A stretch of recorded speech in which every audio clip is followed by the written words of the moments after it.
Hello, everybody. I'm not sure if somebody was supposed to introduce us, but we'll just skip that. Okay, Kim. Yeah, okay, skip it. I think you all went to the plenary talk. So yeah, no introduction necessary. We're happy that we're able to show you the real thing in our talk. You saw lots of talks about Volto at that conference. But now we will show you real world projects that we did during this year. We did like 2 projects with Volto. The first project was for the Deutscher Volkshochschulverband. Sorry for the German long compound word. It's the German Adult Education Association. It's the largest further education provider in Germany with more than 900 adult education centers. More than 9 million people per year attend their courses, and they have more than 16.8 million hours of education every year. And they ask us to build a portal for them called the VHS Ehrenamtsportal. The idea behind that is to have a portal for volunteers to help refugees when they have to go to the authorities or if they have to learn German. You can imagine that if you come to a new country that you need some help, and luckily there are people in Germany and around the world who volunteer to help those refugees. And that portal was meant to be a place where those volunteers can find information that they can then use to help refugees with their everyday tasks. Their requirements were quite a mixture between different systems. So that was the main challenge actually in the project. So their requirements were a combination of CMS parts, managing content, creating content, authoring content, learning management and e-learning parts, collaboration platform, intranet parts, and also social media aspects, right? So one of the things that you can do in those projects is you follow a best of breed approach, which means that you maybe use a system like Plone for CMS, that you use something like OpenEdX for courses, a collaboration platform, and a social media connectors. Though the problem is that that was a government-funded project, right? So they had a fixed budget, and then they were asking for bids, right? So there was no way that like integrating like 3 or 4 different systems was like in their budget, what they had in mind, right? So I thought a bit about like their use case and like read their requirements, and in the end it turned out that like most of their requirements were actually covered by Plone, right?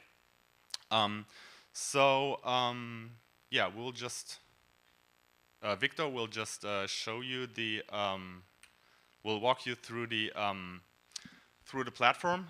We're doing some kind of like PowerPoint karaoke because we haven't like really had a real rehearsal.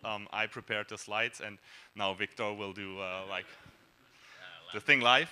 Exactly. So yeah, so I will have to improvise and do it well. So yeah, it's playing note, right? Let's play. Okay.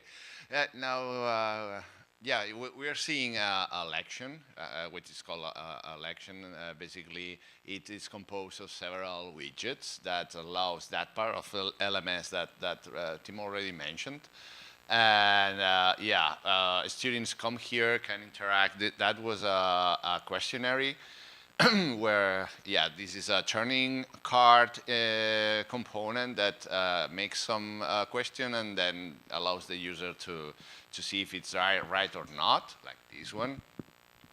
And yeah, several also interactive elements with that the teachers can interact with the students, like these call-outs and these special mentions that shout out the student to do something. And you can see also the author of the election here when students can relate to the real teacher. Then here we also have another kind of widgets, another questionnaire.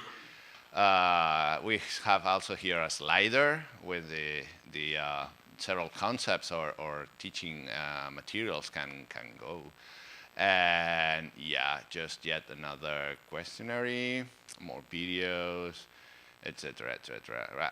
Download actual files and materials also as well as in the form of file, PDFs, and so on and so forth. Yeah, we also have here a small, what we call portlet, but it's not a portlet or anything else. It's just look like a portlet that allows navigation inside the lection itself, or in the collection. I mean, in the container of lections, right? No portlets. We don't. No portlets. The lections are grouped into.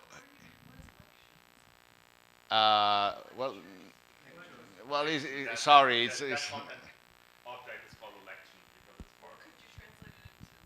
yeah, it's not a lection.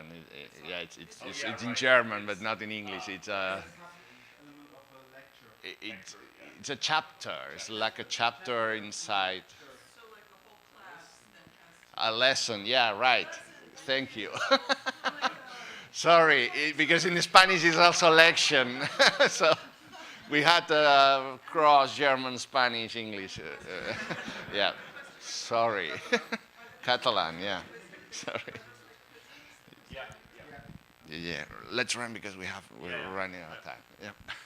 Okay, next. Yeah. Yes, sure, exactly. Then we will show now the authoring. The authoring, go play. Yeah, the authoring. Yeah, we are in edit mode, so we want to arrange all those kind of widgets that we already have. Those widgets is a very early proof of concept of Pastanaga editor that works only not with tiles but with actual content types.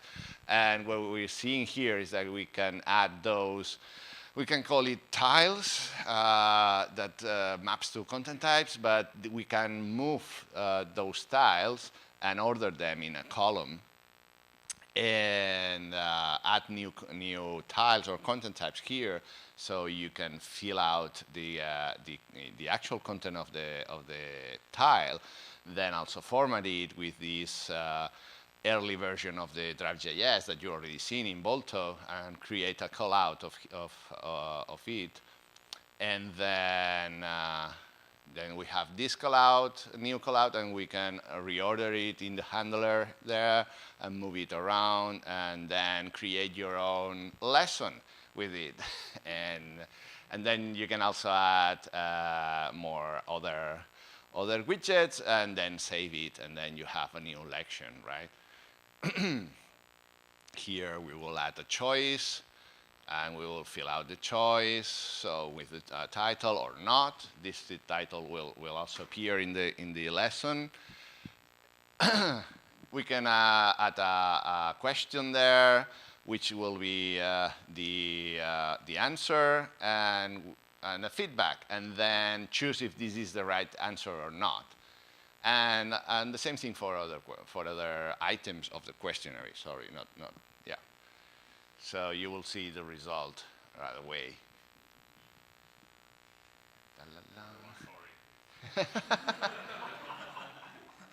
Anyways, the call FC, nobody follows him. Them. So exactly. Go ahead. Yeah, save. So okay, we saved, and we have it down here, and we can answer, yeah, 5-1, we won. You can answer Barcelona, Real Madrid, or call, and then you have the right feedback from it. Yeah. You see, to make it more fun for all of us, I recorded the screencast really quickly, but it's really that quick because like Plone-React or Volto is that quick from the user interface, right? Okay, so yeah, that was in the end we successfully shipped that project with Volto and Plone 5. We actually shipped in budget and time. It's still an ongoing project.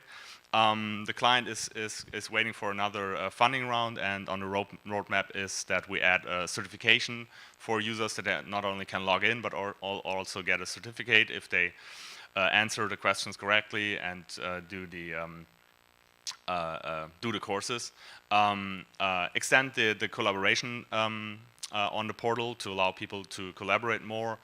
We haven't shown the basic collaboration with comments and stuff, and to integrate with their external systems of the client.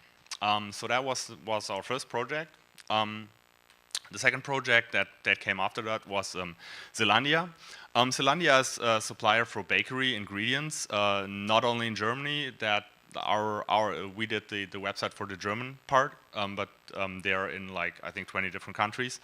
It's basically business to business, and actually that was I think Zelandia is my oldest client. I started to work for them as a student, and the company I was working for was working for Zelandia, and then they closed the business, and I took them over. So it's a very very long client relationship. They're very nice. I really love going to them because the good thing is every time we have a meeting, they have like cake. Right, so they have a bakery there where they like try out their products and stuff. So you can eat all day long. That's awesome. But the project was also challenging. Even though we know the client well, the project had a pretty tight deadline because they were undergoing a rebranding. Before it was Jung Zelandia, now it's just Zelandia. We had the deadline of the GDPR, which you already heard topics about, and they had an important trade fair where they wanted to ship the website before that. And also they have a quite complex website. It's not only Plone, but they have like a huge external database with an image database. They have the ability, they allow users and clients to log in and do things there, download all the materials for recipes and products, or they have extensive calculators for bakeries to support them in their using the products, PDF generations. Technically, it's like a combination of Plone, Solar, MySQL, and a few other systems. So that was quite challenging.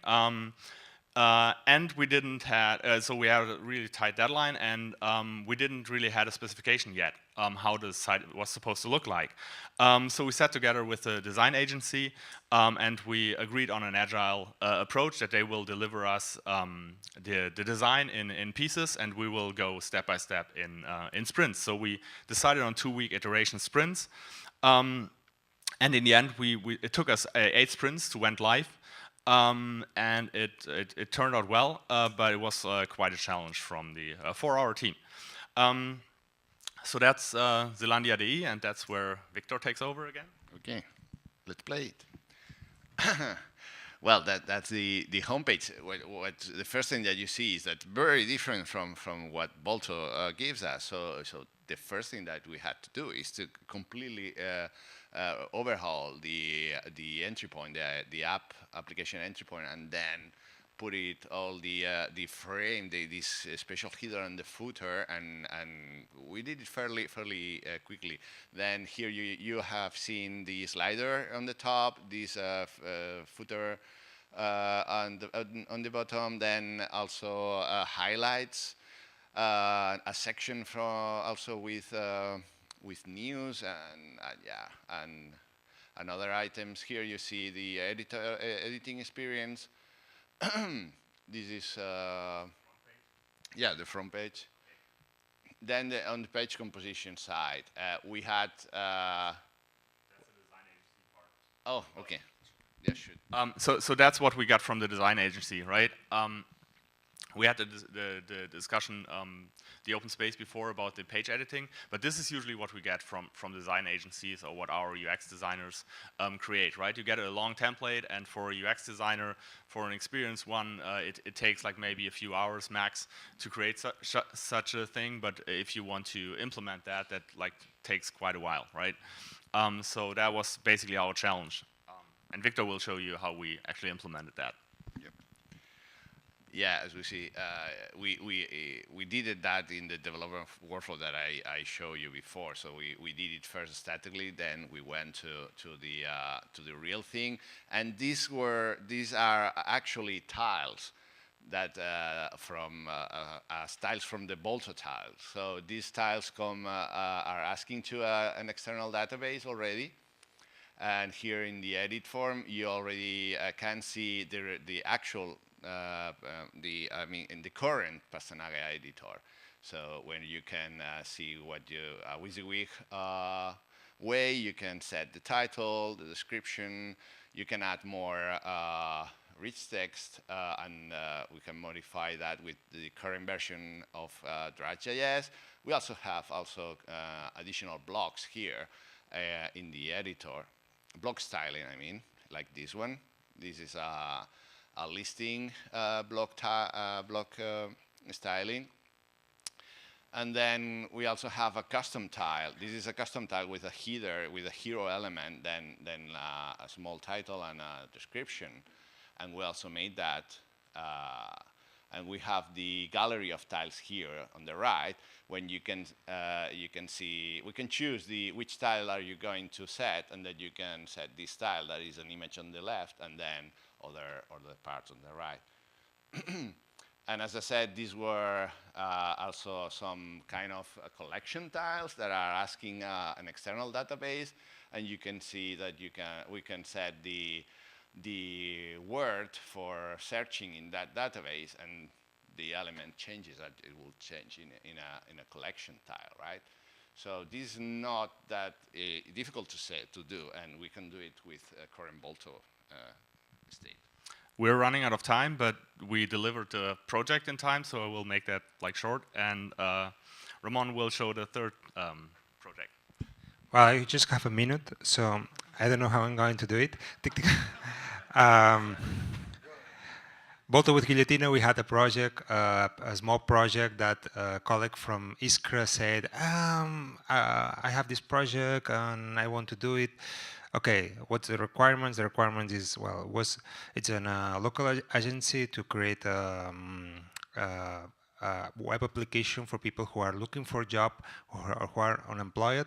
And so the requirements were simple. We needed the web application, the mobile application that was a progressive web app, some kind of interface to edit the content and to define new content on the site. It needed to send push notifications to the mobile application. It needed to have a minimal workflow to publish things. And there was only a few amount of people who were adding content. So the site is CIO, no CIA. It has courses for people who are looking for a job, and there is a lot of kind of different contents like tutorials, forums, wherever. So this guy came to me and said, "Okay, I'm maybe going to do with Node.js or Django this project." I said, "Okay, no problem. Do you want to try Bolto with Guillotina?" And he said, "Well, let's try it." So 1 week later, he came to me and said, "Okay, I did it." And so the front end, building the front end with the mobile application doesn't use any kind of Bolto, of course, it's an ad hoc application, but it was easier for him because the Plone-Rest API is well documented and it was easy to get what he needed to do. From the edit interface, we just delivered Bolto out of the box and was enough for the client to manage the content. So we spent zero time just deploying the Bolto application on top of Guillotina. And the backend part has 443 lines of code that it's mostly for the push notification services and defining the content layout with Guillotina. And that's the experience. And it was great. Thanks. So yeah, to summarize, I think Bolto is ready. You saw 3 real-life projects where we all delivered what we promised, and of course, Bolto is still in the early adoption phase, right? Though, since you have a stable backend with Plone-Rest API, and I think most of you are familiar with how Plone works, right? How you can create content objects and stuff. What you need on the front end is definitely some in-depth React knowledge, right? But the good thing about React is that it's like a really widely adopted framework, so there are tons of of training materials, books, and everything you can imagine that helps you to get started. And that's really the only thing that you need, actually, to build those kind of sites, right? You need React knowledge, and that's it. Yeah, as said earlier, if you want to do a project with Walto, no matter if you're a developer, a company, or a client, please talk to us. We're happy to help. We are here for the sprint. We will sprint on Walto. We can offer to give another training. We will for sure give other trainings at the next conferences. So please join us in our efforts. It's lots of fun to work with React and with Walto. It's great. It's a great piece of technology. Is a great technology stack, and I think we in our development team, we haven't had that much fun in years, and that's a great thing. So thanks.